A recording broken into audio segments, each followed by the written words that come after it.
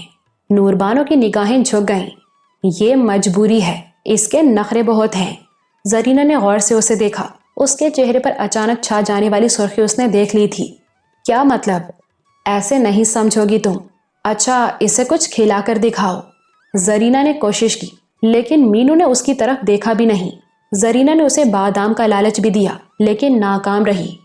واقعی یہ تو بڑے نخرے والا ہے، لگتا ہے صرف آپ کے ہاتھ سے کھاتا ہے۔ آپ نے اس کی عادتیں بگاڑ دی ہیں۔ نہیں، یہ میرا نہیں ہے، اور اس کی عادتیں بھی میں نے نہیں بگاڑی ہیں۔ تو پھر اسے عبدالحق صاحب لائے تھے۔ نور بانو کی نگاہیں پھر جھک گئیں۔ وہ اس کا ہر کام خود کرتے تھے، اور یہ ہر وقت ان کے پیچھے لگا رہتا تھا۔ پھر وہ اچانک لاہور چلے گئے۔ انہیں تو پتہ بھی نہیں ہوگا کہ اس بیچارے پر کیا گزری۔ زرینہ کی دلچسپی بڑھ گئی۔ مینو بڑی محبت سے نور بانو کے گھٹنے سے سر رگڑ رہا تھا۔ مجھے بتائیں نا، زرینہ نے کہا۔ ان کے جانے کے بعد اس نے کھانا پینا چھوڑ دیا، پاگلوں کی طرح انہیں ڈھونڈتا پھرتا تھا، اس لیے باندھنا پڑ گیا، جان کے لالے پڑ گئے۔ تو پھر آپ سے یہ کیسے رام ہو گیا؟ مجھ سے نہیں، اس چادر سے۔ نور بانو نے اپنی چادر کی طرف اشارہ کیا۔ میں سمجھی نہیں۔ نور بانو چند لمحے جھجکتی رہی، پھر سر جھکا کر بولی، یہ چادر اس کے مالک کی ہے، اس میں ان کی خوشبو ہے، اس کی وجہ سے اس نے مجھے ان کا مقام دے دیا۔ اللہ، اگر ایسا نہ ہوتا تو یہ بھوکا مر جاتا۔ زرینہ نے کہا، اللہ نہ کرے، یہ تو ان کی امانت ہے، نور بانو نے بے ساختہ کہا۔ اس لمحے زرینہ پر نور بانو کی محبت پوری طرح واضح ہو گئی۔ یہ لڑکی عبدالحق کو دیوانہ وار چاہتی ہے، اس نے سوچا۔ یہ تو بتائیں کہ بھائی لاہور کیوں گئے ہیں؟ ایک کام سے گئے ہیں، اور جب تک کام نہ ہو جائے واپس نہیں آئیں گے، نور بانو نے اداسی سے کہا۔ ایسا کیا کام ہے وہاں؟ وہ میرے چچا کو تلاش کرنے گئے ہیں، تاکہ مجھے ان کے سپرد کر کے سرخرو ہو جائیں۔ اللہ نہ کرے کہ وہ کامیاب ہوں۔ نور بانو نے حیرت سے اسے دیکھا۔ یہ کیوں کہا تم نے؟ کیونکہ میں نہیں چاہتی کہ آپ یہاں سے جائیں۔ کیوں؟ کیونکہ آپ یہاں سے نہیں جانا چاہتی، زرینہ نے کہا۔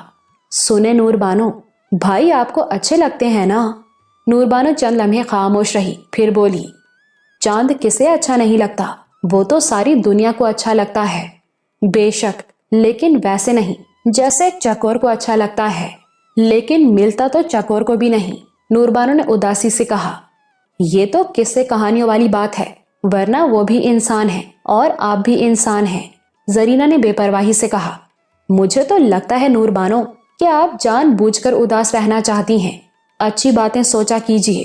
دیکھیں نا، میں اور آپ، ہم لوگ اتنا کچھ دیکھ چکے ہیں کہ مایوس تو ہمیں ہونا ہی نہیں چاہیے، مگر جب صورتحال ہی مایوس کن ہو تو… زرینہ نے اس کی بات کاٹ دی۔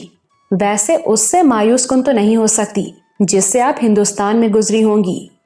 ہاں یہ تو ہے، نور بانو نے اعتراف کیا، اور اللہ آپ کو عزت کے ساتھ وہاں سے نکال لایا نا، اور اب آپ عافیت میں ہیں۔ اس حقیقت سے انکار بھی ممکن نہیں تھا۔ نور بانو نے کہا، تم ٹھیک کہہ رہی ہو، تو اب ہم مایوس ہوں تو یہ ناشکرا پن ہی ہوا نا، اور ناشکرا پن تو خود مایوسی کا سبب ہوتا ہے۔ اس لمحے نور بانو کو اس پر بہت پیار آیا۔ اس نے لفظ ہم استعمال کر کے اس کی شرمندگی کم کر دی تھی، بلکہ خود کو بھی اس کے ساتھ شامل کر لیا تھا، اور یہ احساس تو اسے پہلے ہی سے تھا کہ اس کا مسئلہ ہی ناشکرا پن ہے۔ دیکھیں نور بانو، آپ نے تو اپنی کہانی مجھے سنا دی، لیکن میں تو آپ کو بتا بھی نہیں سکتی کہ مجھ پر کیا گزری۔ بس یہ سمجھ لیں کہ آپ اس کا تصور بھی نہیں کر سکتی۔ اب میں یہاں ہوں تو بہت خوش ہوں۔ میں سوچتی ہوں کہ اللہ نے مجھے جہنم سے نکالا اور جنت میں پہنچا دیا۔ انہوں نے میری بہتری کی فکر کی، جبکہ میری فکر کرنے والا کوئی نہیں بچا تھا۔ ہاں، کبھی مجھے مستقبل کی فکر ہوتی ہے، یہ تو فطرت ہے، مگر میں چند لمحوں میں اسے جھٹک دیتی ہوں۔ جو اللہ مجھے کیمپ کی بے گھری سے نکال کر ایک گھر میں لایا، اس نے میرے مستقبل کا معاملہ بھی طے کر دیا ہوگا۔ اتنا کچھ دیکھنے کے بعد میرا کام اپنے مستقبل کے بارے میں سوچنا نہیں، مجھے تو صرف اللہ کا شکر ادا کرنا چاہیے، بلکہ اس سے بھی پہلے مجھے ناشکرے پن سے بچنا چاہیے۔ آگے جو ہوگا انشاءاللہ اچھا ہی ہوگا، کیونکہ اس سے برا تو نہیں ہو سکتا جو پہلے ہو چکا ہے۔ نور بانو چند لمحے اس کے چہرے کو بہت غور سے دیکھتی رہی، اس کی نگاہوں میں زرینہ کے لیے محبت تھی۔ پھر اس نے زرینہ کا ہاتھ تھام لیا۔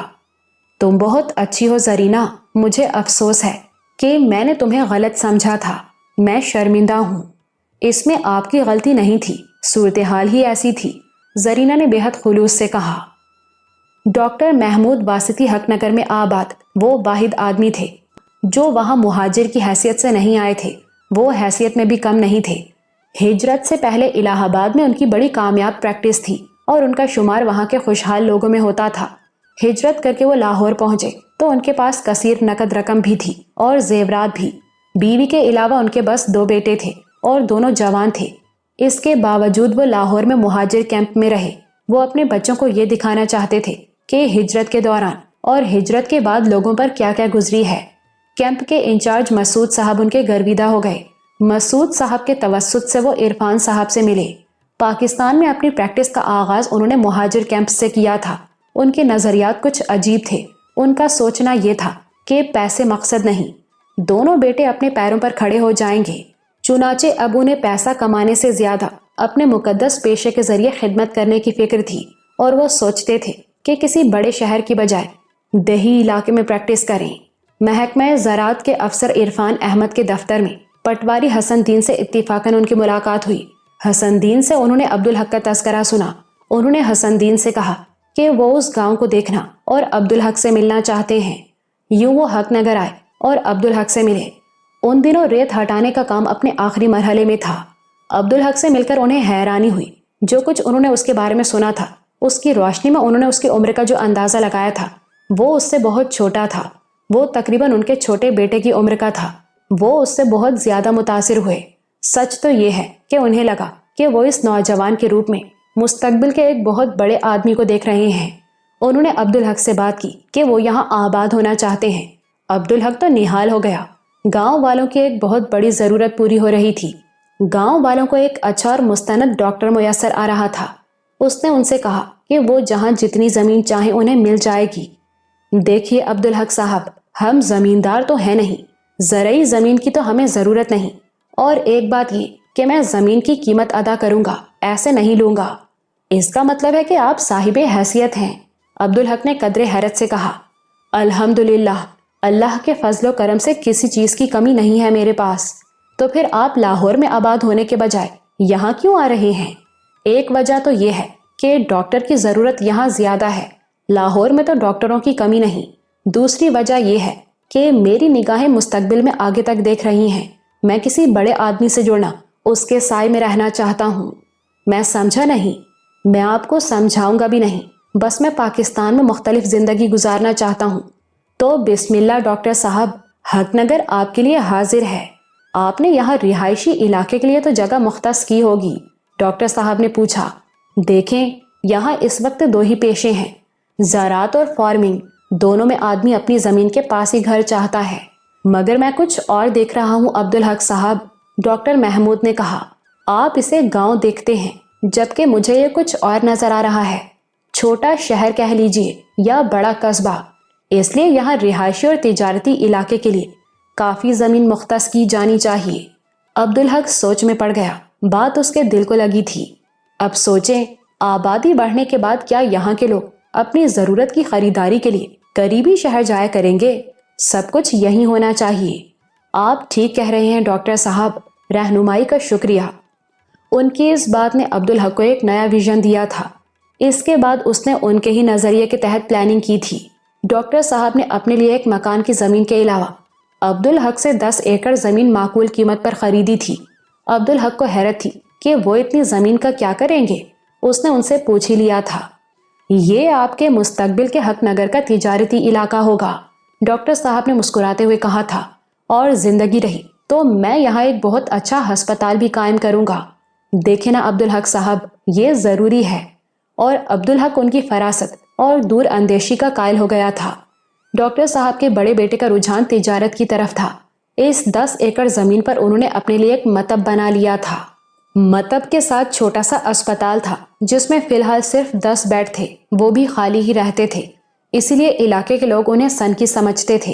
اس کے ساتھ ہی انہوں نے ایک دکان بنائی تھی، کریانے کی دکان۔ وہ ان کا بڑا بیٹا اکبر چلاتا تھا۔